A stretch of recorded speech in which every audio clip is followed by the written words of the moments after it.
Hello students. So till previous class we have studied about addition, subtraction, multiplication and division in significant figures and rounding off of numbers. So let us proceed towards our topic. And our next topic is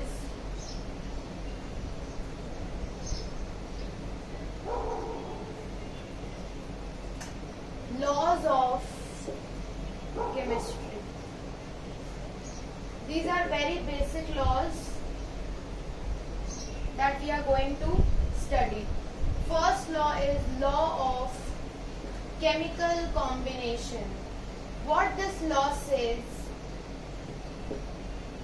This law says that matter can neither be created nor it can be destroyed in a chemical reaction. What it says? The matter can neither be created nor can be destroyed in a chemical reaction. Matter can neither be created nor can be destroyed during a chemical reaction. ये तो आपने पहले भी छोटे class में भी पढ़ा होगा कि energy can neither be created nor can be destroyed. This is the same phenomena कि आप मैटर को ना तो क्रिएट कर सकते हैं ना आप डिस्ट्रॉय कर सकते हैं, but it only can be transformed. Energy can be transformed. ठीक है, तो जितना मैटर, जितना अमाउंट, जितना वेट उस मॉलिक्यूल का रिएक्टेंट साइड है उतना ही उसका प्रोडक्ट साइड भी रहेगा, कुछ कम ज्यादा नहीं होगा. लेट्स सपोज अगर हम बात करते हैं इस केमिकल रिएक्शन की 2H2 plus O2 gives 2H2O. सो जितना अमाउंट यहाँ पर हाइड्रोजन का है, हाइड्रोजन का वेट होता है अराउंड 1 ग्राम. ठीक है, सो यहाँ कितना है? अराउंड 4 ग्राम्स है ना. This 2 and this 2, 4 gram is the weight of hydrogen here. So you can see here on the product side also it is 4 gram only. So this will remain same. It will not get changed. Here oxygen's weight is 16. ठीक है, oxygen का wait कितना होता है? 16 grams होता है. So यहाँ पर you can see very well कि यहाँ पर भी ये जब ट्रांसफॉर्म हुआ है तब भी ये 16 ही रहेगा. It will not get changed. ठीक है, it will not get changed. So what is, यहाँ पे 2 मोल्स हैं तो यहाँ पर 32 ग्राम ऑक्सीजन हो गया. तो सिमिलरली यहाँ पे भी 2 मोल्स हैं तो 32 ग्राम ऑफ आपका ऑक्सीजन यहाँ रहा है. So देखो यहाँ reactant and product side it remain same. Let us proceed towards our next law of chemical combination, law of chemistry, that is law of definite proportion. Law of definite proportion. अब बात करते हैं इस law ने क्या कहा था, तो पहले इसकी हम डेफिनेशन लिख लेते हैं. This law stated that a given compound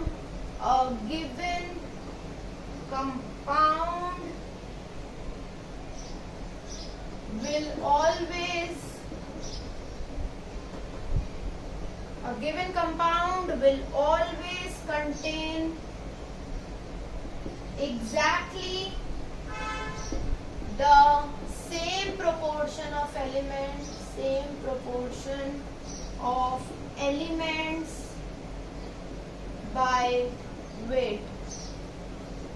क्या कहने का मतलब है कि एक गिवन कंपाउंड, जैसे कि हम बात कर लेते हैं इसी H2O की, वाटर की, इस कंपाउंड में it will be containing exactly the same proportion of elements by weight.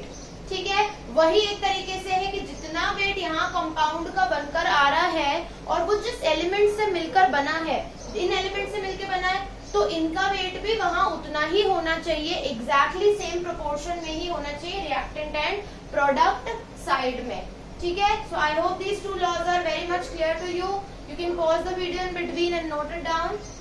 Late us proceed towards next law. What next law says?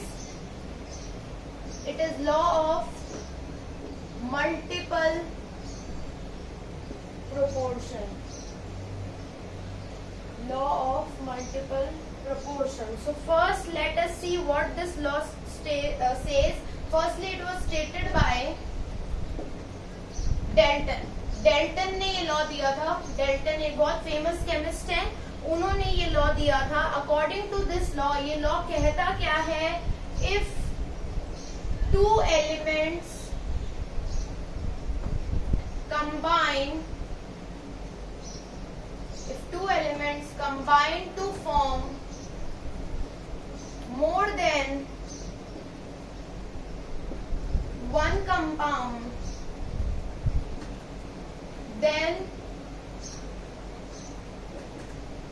the masses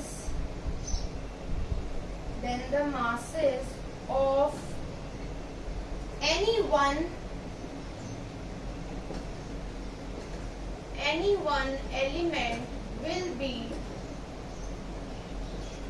in ratio of whole numbers. देखो, if two elements combine to form more than one compound, अगर ऐसे कोई दो element है जो mix होकर एक बार एक तरीके का दूसरा कंपाउंड बना रहे हैं और एक बार कोई और कंपाउंड बना रहे हैं, लेकिन only these two elements are involve. जैसे कि एग्जांपल बताती हूँ। सिमिलरली जैसे हमने वो H2 प्लस O2 वाली काम अभी करा था ना, बोला था example. So now we have seen, ये तो वाटर बना, इससे H2 प्लस O2 मिलकर वाटर बना। ऐसा ही होता है कि H2 को मिलाएंगे, O2 को मिलाएंगे और आपका वाटर बन जाएगा।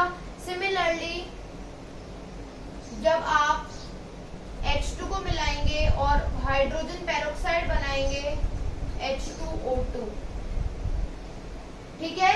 What you are making hydrogen peroxide जब आप बनाएंगे, so what will happen in this case, ये हाइड्रोजन पेरोक्साइड बना है। तो these two are different entities ना, ये दोनों different entities हैं। These are not same, ये water है, ये हाइड्रोजन पेरोक्साइड है, but these are made from same elements, hydrogen and oxygen same element से बनी गई है। So now if we compare, अगर हम अब इसको कंपेयर करते हैं, ठीक है, ये तो हमने बैलेंसिंग कर दी। एक बार को बैलेंसिंग हटा देते हैं, एक बार को बैलेंसिंग हटा देंगे तो इस तरीके के हमारे पास दो इक्वेशंस हैं। ये इस वाटर बन गया और ये आपका H2O2 बन गया। So what will happen, they are saying कि ये जो आपने दो तरीके के इक्वेशंस ले लिए जो सेम एलिमेंट से अलग अलग कंपाउंड बने, let us take any one element of this, तो let us select oxygen. Oxygen हमने सिलेक्ट करा तो वो कह रहे हैं कि ये आपको एक फिक्स रेशियो में मिलेगा। मतलब देखो यहाँ पर रेशियो क्या रहेगा, यहाँ पे कितना वेट है, ऑक्सीजन का वेट है 16 ग्राम्स और यहाँ कितना वेट है, 2 ऑक्सीजन है तो इसका वेट है 32 grams.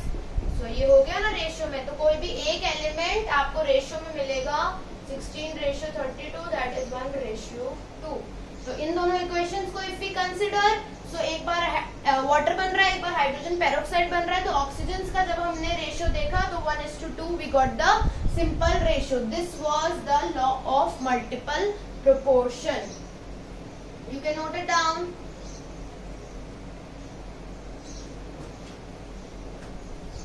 Let us read about next law. Next law is Gay-Lussac law. ये law है Gay-Lussac's law. It was stated by Gay-Lussac. ये भी एक फेमस केमिस्ट थे जिन्होंने आपको Gay-Lussac's law दिया, ठीक है। उन्होंने क्या कहा, when gases combine in a chemical reaction, they do so in a simple ratio provided all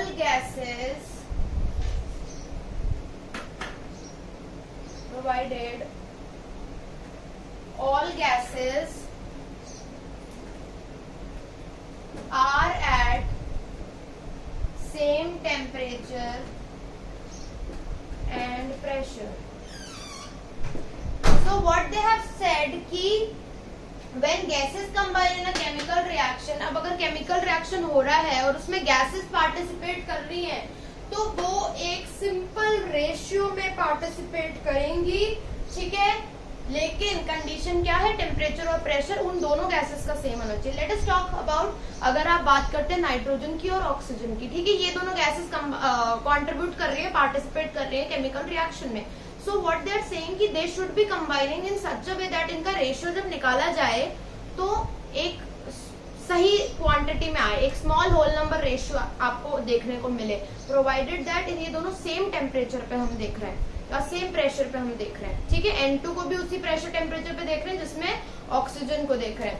so the provided the temperature and pressure should be same. Let us see, I will take the same example कि hydrogen आपने mix करा oxygen में and you got water, है ना, ऐसे ही होता है।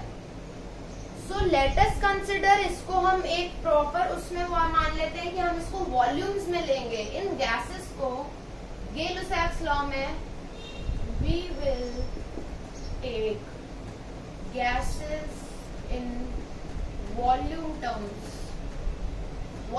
में लेंगे, ठीक है। तो आपको पता है यहाँ पर H2 होता है या O होता है या H2O बनता है, तो दो हाइड्रोजन है, ठीक है। तो अगर हम एक आर्बिट्रेरी वैल्यू मान के चल रहे हैं 50 ml, तो ऑक्सीजन अगर 50 ml कंबाइन हुई है तो हाइड्रोजन तो उससे डबल कंबाइन हुआ है ना, क्योंकि H2 है, तो 100 ml हुआ है कंबाइन हाइड्रोजन, एंड आपको यहाँ पे वाटर मिला है 100 ml, ठीक है। कंफ्यूज नहीं होना, ऑब्वियसली एक ऑक्सीजन था, दो हाइड्रोजन थे, तो अगर हम सेम लेकर चल रहे हैं इस बात को, तो ये 50 ml, ये 100 ml, तो इससे हमें वाटर जो मिला वो भी मिला है 100 ml।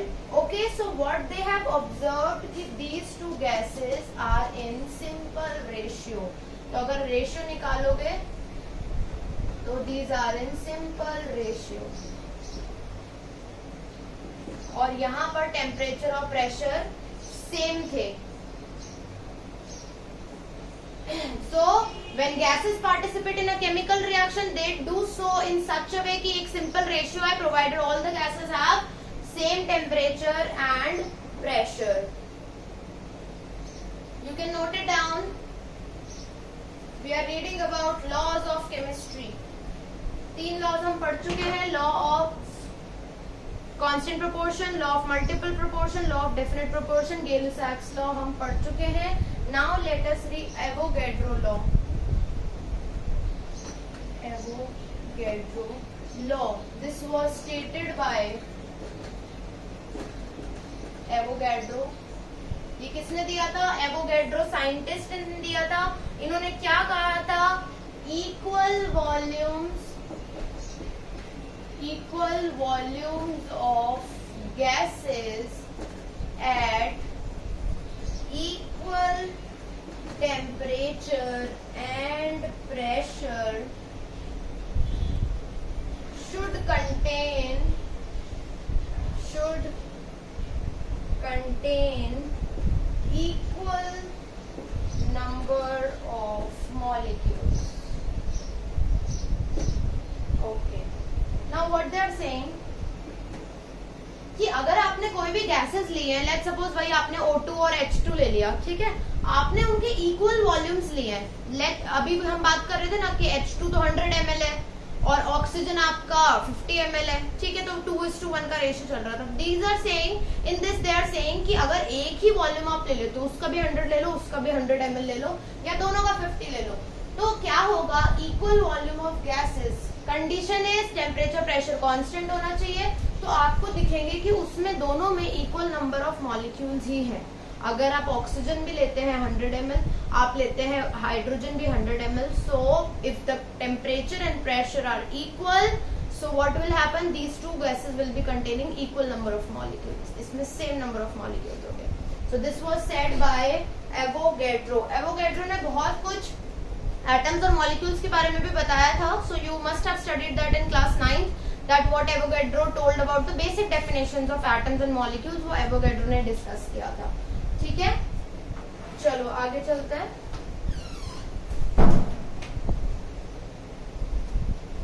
So these were the 4 basic basic laws of chemistry that we have completed, ये आपको लर्न करना है. Our next topic is Dalton's atomic theory. This also you have done in class 9, but we'll be doing a quick revision. It is given by Dalton, stated by Dalton. ठीक है, ये Dalton ने दिया था. Dalton ने ऐसा कहा था कि matter consist of large number of indivisible atoms. तो इससे यही हो जाता है कि एटम सबसे स्मॉलेस्ट यूनिट होती है. ये डेल्टन ने कहा था कि atom is the smallest unit of chemistry. ठीक है, सो एक मैटर में कोई भी मैटर ले लो. ठीक है, in the first class we discuss about matter, क्या क्या हो सकता है मैटर, एवरीथिंग इज मैटर. तो किसी भी मैटर को अगर आप कंसिडर करते हो तो उसमें large number of indivisible atoms होंगे. इनडिविजिबल मतलब इतने छोटे कि वो और टूट ही नहीं सकते.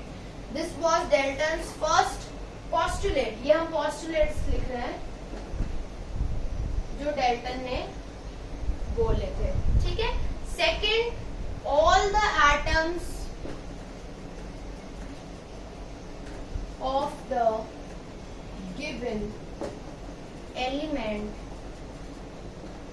will have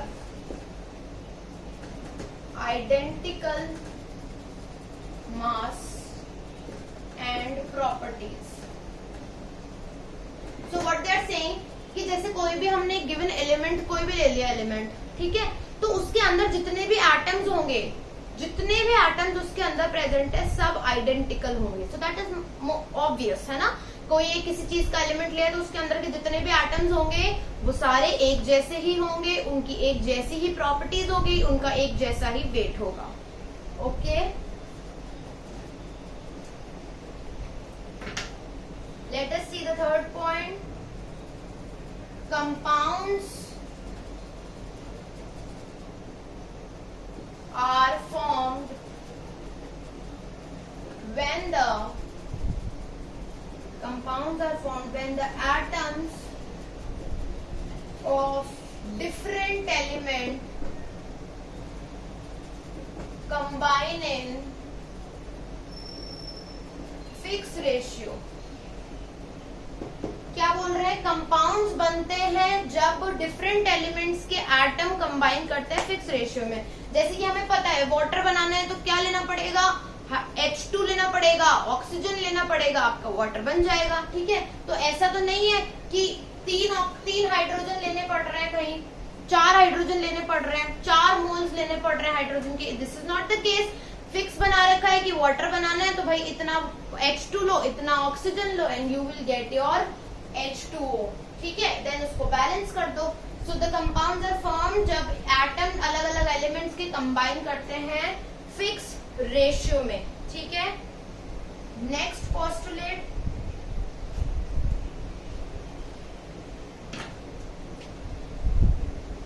chemical reactions involve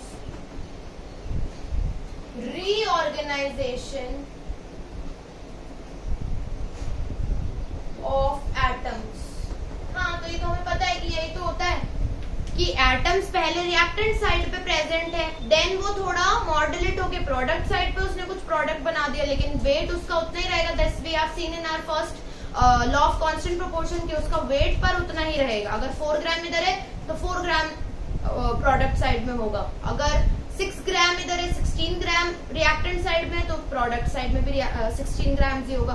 so this we have already discuss. बस ये कि रीऑर्गेनाइजेशन हो जाता है कि ये मिलाया, ये बन गया. उस जो बना है प्रोडक्ट उसमें है तो वही इसके इंग्रेडिएंट्स ना.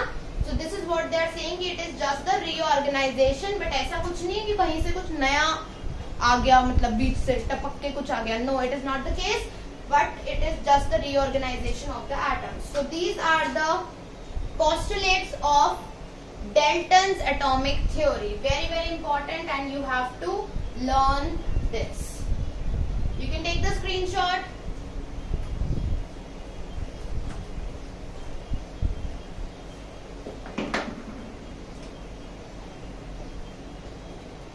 Next topic topic is atomic mass. किसी भी एलिमेंट का मास कितना होता है, ठीक है। तो हमने एक कैलकुलेशंस करी थी, एक्सपेरिमेंट्स को परफॉर्म, ठीक है। उससे पता चला कि हाइड्रोजन जो है, जो सबसे छोटा आपका एलिमेंट माना जाता है हाइड्रोजन, उसका वेट इन्होंने निकाला कि 1 ग्राम होता है या 1 AMU होता है, एटॉमिक मास यूनिट। ये यूनिट होती है एटॉमिक मास की। तो बाकी के सारे एलिमेंट्स का मास इसको बेस वैल्यू रख के निकाला गया, but after some time it was realise कि नहीं, कुछ कुछ वैल्यूज गलत आ रही हैं कुछ कुछ एलिमेंट्स की। Then what they put as arbitrary, फिर उन्होंने हाइड्रोजन को हटा दिया। Then they considered carbon 12। The scientist said कि हम एक बेस वैल्यू, एक रेफरेंस के लिए कार्बन 12 की मास रखेंगे, ठीक है, जो कि होता है 12 grams. So we will keep the mass of carbon as a reference value and बाकी सब elements का mass will be calculated according to this reference value, ठीक है। So बाकी के जितने भी masses elements के derive हुए, you must know कि उसके लिए reference point क्या रखा गया था, कार्बन रखा गया था, ठीक है। So आप एक definition लिख सकते हैं atomic mass किसी भी element की। atomic mass unit, ये जो हमने AMU अभी मैंने लिखा था ना इससे पहले, एटॉमिक मास यूनिट की, वो एटॉमिक मास की यूनिट होती है। वो होती क्या है? It is defined as mass exactly equal to 1/12 of the mass of carbon 12। तो किसी भी एलिमेंट का मास क्या माना जा रहा है कि किसी भी एलिमेंट का मास होगा 1/12 मास ऑफ कार्बन 12। इसके मास के बराबर किसी भी एलिमेंट का मास होगा। This was considered as reference point. इसको रेफरेंस पॉइंट मान के वो लोग चले हैं। उसके बाद डिफरेंट तरीकों से एटॉमिक मास कैलकुलेट होने लगा, but this is the most appropriate one, ठीक है। उसके बाद में देखा गया कि ये एटॉमिक मास यूनिट जो है ये कन्वर्ट होकर चेंज हो गई यूनिफाइड मास में, जिसको U से डिनोट कर दिया जाता है। तो आप मास ऐसे भी बोल सकते हो कि मास है 12 AMU और you can say 12 U, unified mass. This is one and the same thing, okay? So that is all for today's class. We will study some more topics related to this atomic mass, average atomic mass, molecular mass in the next class. Thank you so much and happy learning to everyone.